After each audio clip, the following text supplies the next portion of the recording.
नमस्कार. आजचा व्हिडिओ खरं तर माननीय अन्न आणि औषधी प्रशासन मंत्री झिरवळ साहेबांचं अभिनंदन करण्यासाठी. अभिनंदन याच्यासाठी की त्यांच्या कॅबिनमध्ये म्हणजे त्यांच्या दालनामध्ये ₹35,000 राजरोषपणे लाच घेताना कर्मचारी सापडला आणि झिरवळ साहेबांनी आज घेतलेल्या पत्रकार परिषदेमध्ये जाहीर केलं की तो कर्मचारी आमच्याकडे उसनवारीवर घेतला होता आणि आम्ही त्याच्यावर ॲक्शन घेऊन पूर्वीच्या डिपार्टमेंटला पाठवला. म्हणजे काय? इथून पैसे खाता खाता दुसऱ्या डिपार्टमेंटला पैसे खाण्यासाठी पुन्हा पाठवून दिलाय. झिरवळ साहेब, आपण मंत्री आहात राज्याचे आणि लाज वाटली पाहिजे आपल्याला. अन्न आणि औषधी प्रशासन डिपार्टमेंट हे महाराष्ट्रातलं सगळ्यात जास्त भ्रष्ट डिपार्टमेंट आहे आणि तुम्ही मात्र त्या खुर्चीवर बसल्यापासून निष्क्रियपणे फक्त आणि फक्त टोपी घालायची आणि लोकांना टोप्या घालायच्या एवढेच कामं केलेले दिसतात. झिरवळ साहेब, मी एक फार्मासिस्ट आहे आणि या फार्मसी फील्डमध्ये काय चालतं याचा सखोल अभ्यास मी स्वतः केलेला आहे. आज एकाही तालुक्यामध्ये असणारा drug inspector, assistant commissioner, joint commissioner आणि एफडीएचे क्लरिकल वाले सुद्धा लोक, एकही अधिकारी असा सापडणार नाही जो मॅन्युफॅक्चरर कडून, उत्पादकाकडून, होलसेलरकडून, रिटेलरकडून हप्ते घेत नाही. साहेब, हप्ते घेऊन सुद्धा आमच्या केमिस्टवरती, फार्मासिस्ट बांधवांवरती कारवाया केल्या जातात, कडक कारवाया केल्या जातात. हप्ते तर द्यायचेच, पण कारवाई सुद्धा केली जाते. आणि ही कारवाई जेव्हा मिटवायची असते तेव्हा केमिस्ट संघटनेचे दलाल समोर येतात आणि हे केमिस्ट संघटनेचे दलाल काय करतात? हे तुमच्यापर्यंत पोहोचतात, तुमच्या माणसांच्या माध्यमातून. तुम्हाला माहितीही नसतं खाली किती दलाल काम करतात. तिथेही एफडीएचे 2-3 अधिकारी बसलेले आहेत मंत्रालयामध्ये. या अधिकाऱ्यांच्या माध्यमातून हे दलाल लोक सेटलमेंट करतात आणि एका एका प्रकरणासाठी स्टे घेण्यासाठी 50,000 पासून तर 50 लाख रुपयाची लाच घेतली जाते आणि लाच जो देणार नाही त्याला मात्र सस्पेन्शन, टर्मिनेशन अशा प्रकारच्या शिक्षा दिल्या जातात. हे सर्रास आणि राजरोषपणे चालू आहे साहेब. तुम्ही म्हणता आमच्याकडे गोपनीय अहवाल, तुमचे गोपनीय डिपार्टमेंट काही करत नाही. तुमच्याकडे एक आयपीएस अधिकारी बसलेला आहे, तो पण काहीच करत नाही साहेब. आजपर्यंत प्रत्येक मिनिस्टर हेच म्हणत आला, पण भ्रष्टाचारांवरती कारवाई मात्र एकाही एफडीएच्या अधिकाऱ्यावरती कधीच झाली नाही. आमच्या केमिस्टनेच कधी मध्ये सापळा लावून जर एसीबीच्या अँटी करप्शनच्या ताब्यात यांना दिले तरच हे सापडतात. पण तुमच्या डिपार्टमेंटमध्ये कोणत्याही प्रकारचा वचक नाही. झिरवळ साहेब, तुम्ही गावाकडचे, तुम्ही असं दाखवता मी फार साळसूद आहे, मी साध्या घरात राहतो.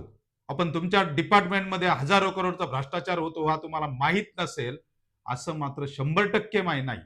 आमच्या सर्वसामान्य खेडेगावातल्या, कोपऱ्यातल्या, तालुक्यातल्या, एखाद्या गावातल्या कोपऱ्यातल्या मेडिकलवाल्याला माहित असतं की एफडीए वाला एवढे हप्ते घेतो, एवढे पैसे घेतो, तेवढे पैसे घेतो. आणि तुम्हाला मात्र ते माहिती नाही. तुमच्या अधिकाऱ्यांना माहित नाही, तुमच्या व्हिजिलन्सला माहित नाही, तुमच्या आयुक्तांना माहित नाही, तुमच्या जे आयपीएस अधिकारी तिथे व्हिजिलन्सला बसतो त्याला माहित नाही, तुमच्या गोपनीय डिपार्टमेंटला माहित नाही, कोणालाच माहित नाही. असं होऊच शकत नाही साहेब. आणि जर खरोखर तुम्हाला जर माहित नसेल आणि तुम्ही साळसूदपणाचा आणि तुम्ही रामकृष्ण हरी म्हणता, टोपी घालता, वारकरी संप्रदायाचं प्रतिनिधित्व करणारे नेते म्हणतात तुम्हाला, पण लोकांच्या जीवाशी खेळणारं हे अन्न आणि औषधी प्रशासन डिपार्टमेंट झालंय असं म्हणायला हरकत नाही. लोकांच्या जीवाशी खेळणारे खेळ घडतात आणि भ्रष्टाचाराच्या नावाखाली दाबून नेले जातात. तुम्हाला रामकृष्ण हरी म्हणण्याचा अधिकार अजिबात नाही. आमच्या केमिस्टला, फार्मासिस्टला छळलं जातं, पाकिटं मागितले जातात, त्रास दिला जातो.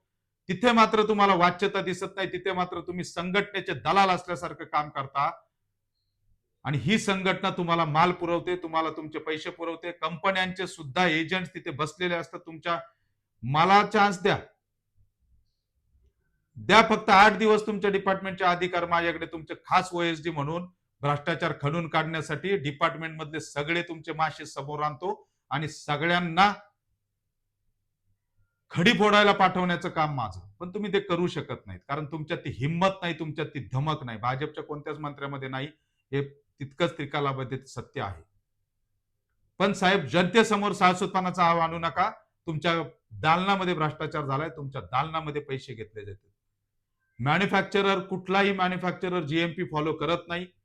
इंडस्ट्रीमध्ये काही बोटावर मोजण्या इतके लोक सोडले जे युएसएफडी अप्रूव्ड, यू अप्रूव्ड आहेत ते सोडले, तर बाकीचे सगळे अंधाधुंद मुंबई परिसरामध्ये, वसई परिसरामध्ये, तुमच्या पालघर परिसरामध्ये, कोल्हापूरमध्ये, पुण्यामध्ये, नाशिकमध्ये, औरंगाबादमध्ये, चिखलीमध्ये या सगळ्या ठिकाणी अंधाधुंद मॅन्युफॅक्चरिंग करतात आणि तुमचे अधिकारी मात्र पाकिट घेऊन मोठे मोठे हप्ते घेऊन गप्प बसतात.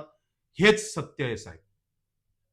आणि हे आज बोलावंसं वाटलं कारण तुम्ही आतापर्यंत सगळं सुमडीत चाललं होतं. आम्हालाही कळत होतं, तुम्हालाही कळत होतं, सगळ्यांना कळत होतं. पण तुम्ही एफडीए डिपार्टमेंट म्हणजे किती धुतल्या तांदळाचं हे प्रेस कॉन्फरन्स घेऊन सांगायला लागले. तुम्ही किती धुतल्या तांदळाचे हे प्रेस कॉन्फरन्स घेऊन सांगायला लागले आणि तिथे मात्र डोक्यात खटका पडला की साहेब नाही, एफडीए हे भ्रष्टाचारीच आहे आणि ते भ्रष्टाचारीच आहे. दुसरं कुठलंही त्याला विशेषण लावता येणार नाही. आणि ज्या अर्थी तुमचे अधिकारी भ्रष्टाचार करतात त्या अर्थी सरळ सरळ आणि स्पष्टपणे ही तुमची जबाबदारी आहे आणि या जबाबदारीची जाणीव ठेवून नैतिकता जर तुमच्यामध्ये असेल आणि तुम्ही खरोखर रामकृष्ण हरी म्हणत असाल तर या डिपार्टमेंटला रामकृष्ण हरी करा आणि निरोप घ्या. धन्यवाद साहेब. एवढंच तुम्हाला या व्हिडिओच्या माध्यमातून सांगायचं होतं.